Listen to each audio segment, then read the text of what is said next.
When Christopher George injured his back last year, a doctor told him to get 2 x-rays. A friend told him about the price checker service at St. Luke's University Health Network in Pennsylvania, where George learned he could prepay for his x-rays for about $100 each. That's why I went there.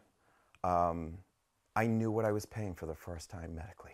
But experiences like his are rare. A new government rule requiring hospitals to post price lists was designed to help patients figure out how much they would be charged. The master price list went up earlier this month. But those spreadsheets often contain more than 10,000 items, with names that resemble medical gobbledygook. We found something called an SCSP RPLC PICC. Don't know what it is, but it's priced at about $8,500. Jeannie Pinder runs a website called Clear Health Costs, where consumers can look up medical prices. It's not comprehensible to the average human being. So you look at this string of letters and numbers, what's that? No idea. And I do this for a living, actually, and I'm confused by it.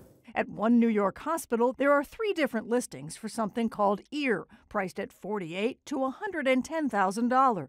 There are 5 more listings for other ear, procedures costing from $27,000 to more than $150,000. What's more, Pinder says the prices aren't real.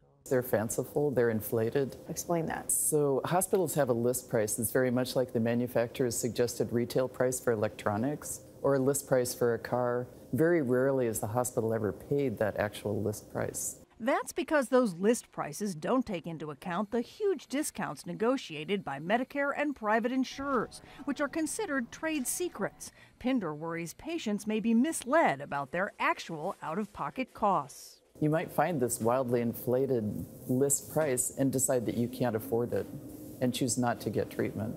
Jeannie Pinder says there are a few things you can do. First, look for the medical code. That will help you zero in on the actual item on the price list. Ask if there are other charges, like surgical room rates or medications or additional tests. And ask how much it would cost with insurance and without. Finally, get everything in writing. Anna Werner, CBS News, New York.